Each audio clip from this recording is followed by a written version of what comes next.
Hi, welcome back to season 2 of Meta Minutes, your bite sized pieces of the metaverse. My name is Renee from Valorem Reply, and today we're going to talk about reflecting the real world into the mirror world.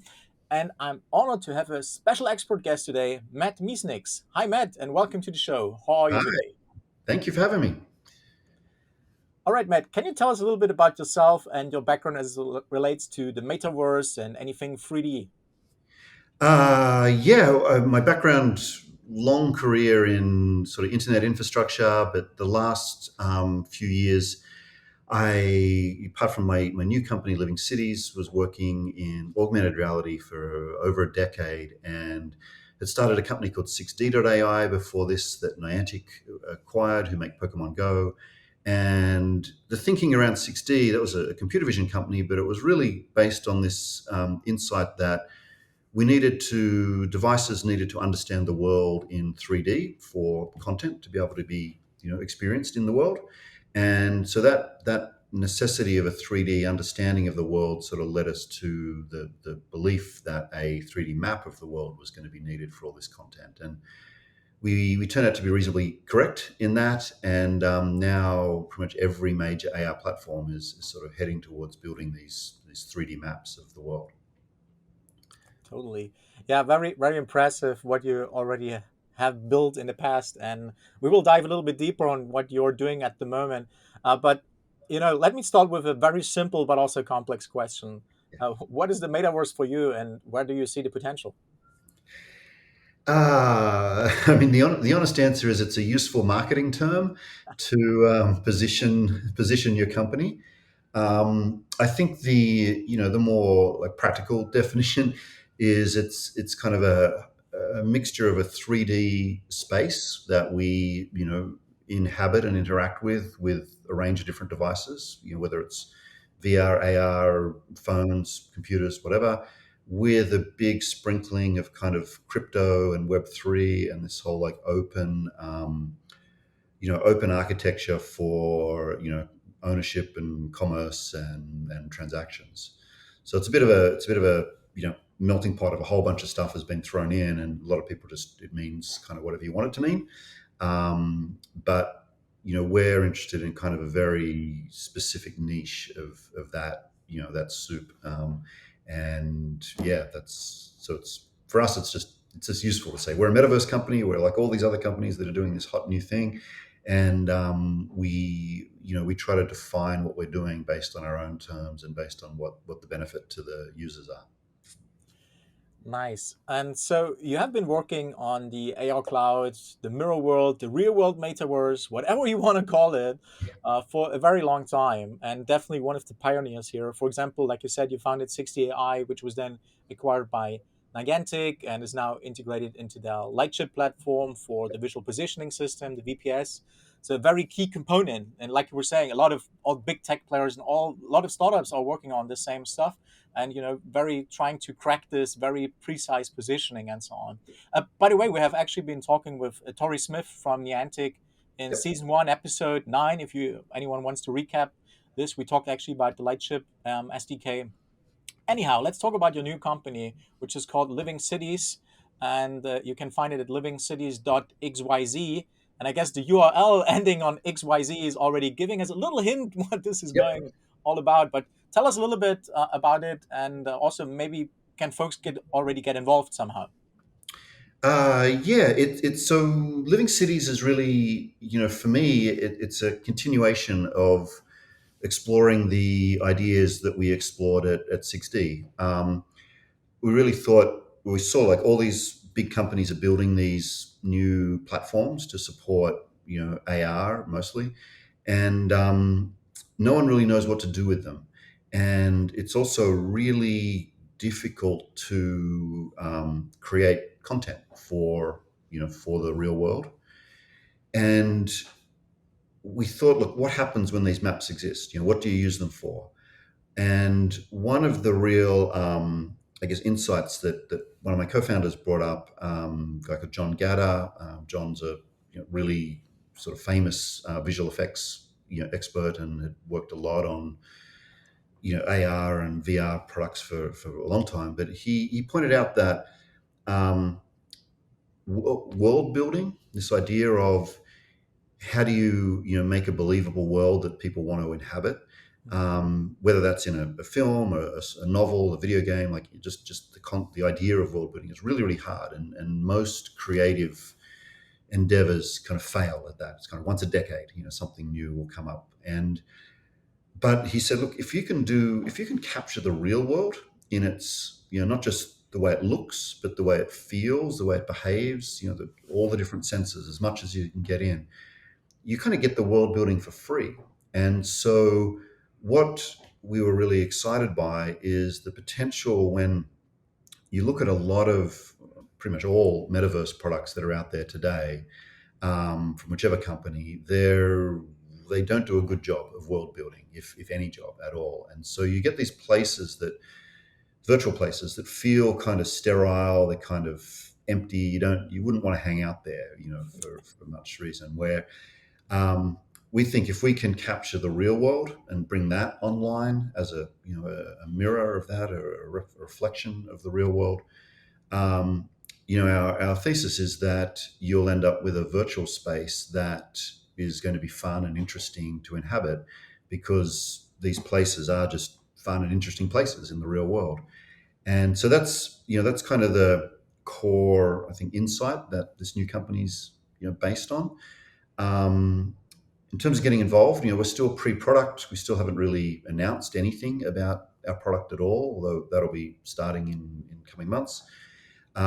Best place to kind of drop in and get ready is on our Discord server. We're starting to ramp up some activity on that in the coming weeks. But that's where we'll start to share, leaks, screenshots, previews, of what we're doing in advance of an announcement.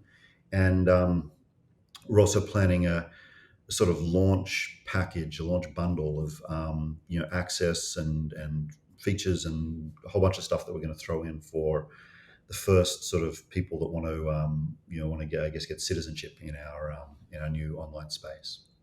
Nice. So, in an essence, it's basically the digital twin of the physical world that you want to bring into the metaverse, kind of. Yeah, we try not to use the term digital twin, Ah, for two reasons. The first is that term is kind of well accepted. You're mostly in like enterprise, architecture, engineering type use cases, and it usually just refers to a static model of something. Maybe it's got some little data points in there, but here's my factory floor, or here's what this mhm. building is going to look like, when we build it. We are going like way beyond that. We're actually trying to bring these virtual spaces, like I said, to feel alive. So that means a lot of real-time data feeds between the real place and the virtual copy. But they're persistent. There'll be people there who visit virtually. There'll be people who are physically present in the real place, and their avatar will show up and be present in the virtual place. We'll get everything like the weather, the lighting, the time of day, as much ambient data as we can pull in about that place to sort of bring it to life. So even in our kind of early prototypes now, it's definitely a different thing to what people call a digital twin. Wow. Well, really excited. Looking forward to learn a little bit more. So, got to join the Discord there. Um, Yes, I just attended a meeting of the Metaverse Standards Forum, which I think Living Cities is also a member of. At least I saw the logo on the members list. we are. Um, and I have to say, I really appreciate this initiative, which is trying to establish standards for various aspects of the metaverse, including like the real and the virtual world interoperability. And I think especially the aspect of interoperability, it could be assets, could be a lot of other things, is an essential piece, right? I think the true interop between the various metaverse or multiverse platforms, which we are having at the moment, or Yeah. which we will actually see in the next few years, I think it's essential to have this interop between, right? And so, what is your opinion on that? And how would you imagine an interop layer, especially for the real world metaverse, the AR cloud? You know what I mean, right? Yeah, yeah. It's I mean, with the whole like philosophy around open platforms versus closed platforms, there's a tension there, and particularly in, like, we are now in an emerging market where no one really knows, what's going to work. No, definitely no one's won the market by any means. And so the benefit of being closed is that you can control everything. You've got no dependencies on anyone else, and you can generally learn the fastest. You can iterate the fastest, and in theory, you can figure out the solution to a customer's needs, faster than you can trying to like herd the cats in an open environment.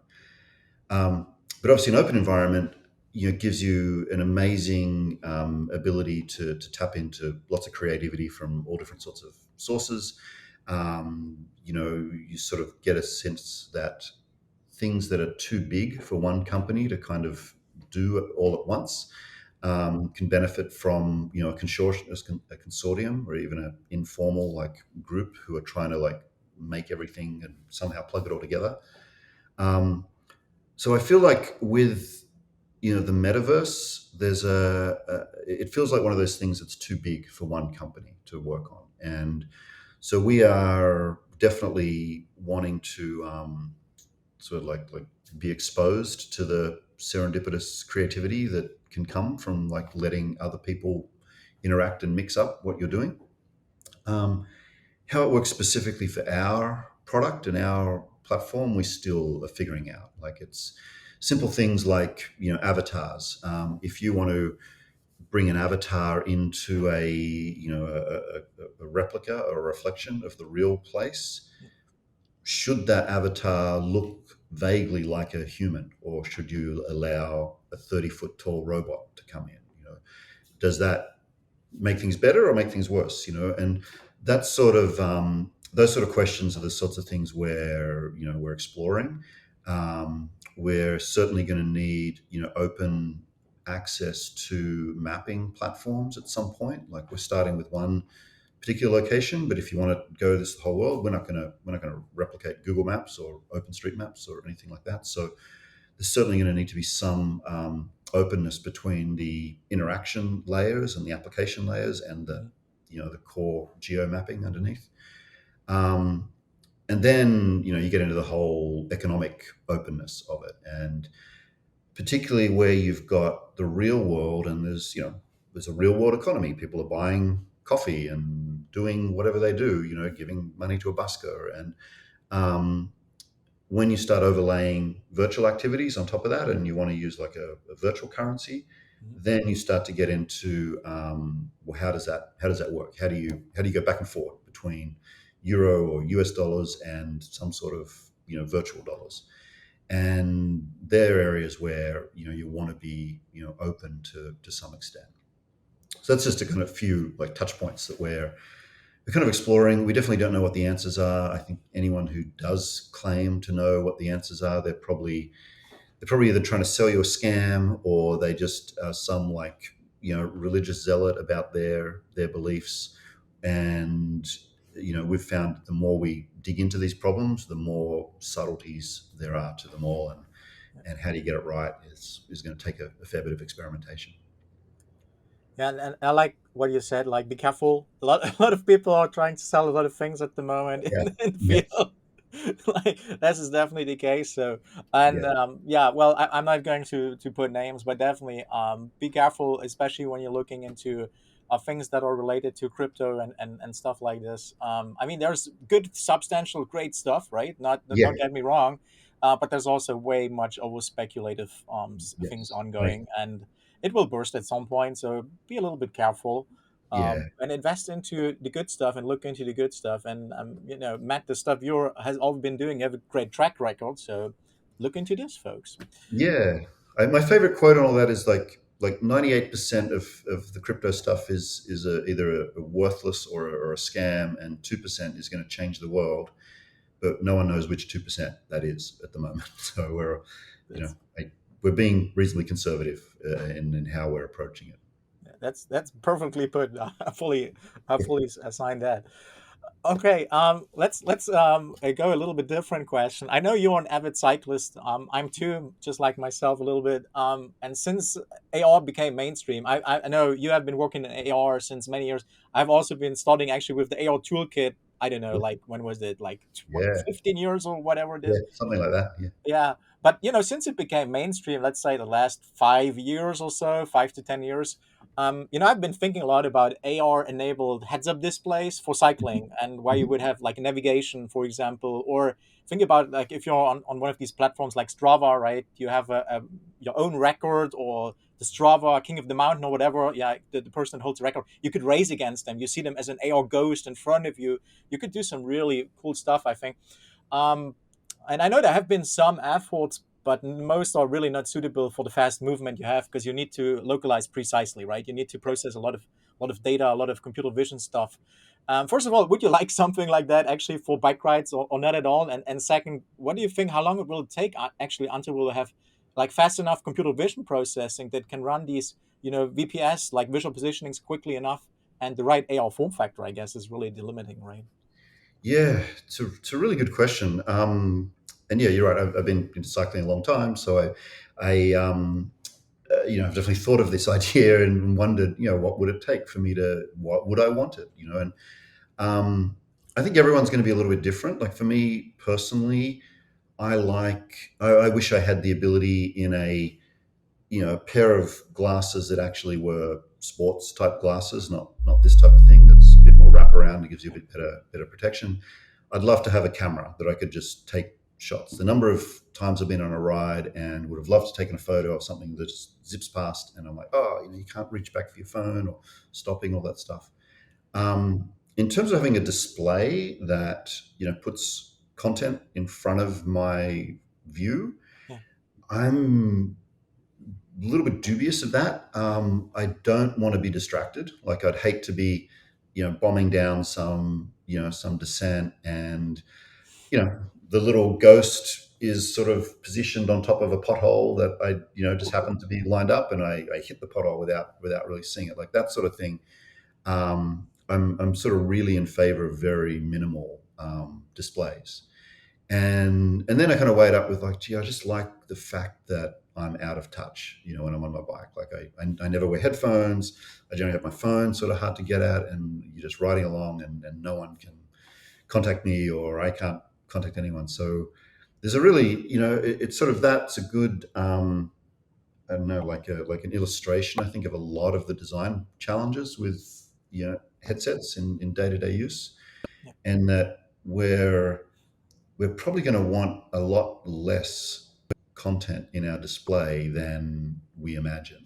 And I have no idea. Like that's, UX designers who are far smarter than me hopefully can figure that stuff out.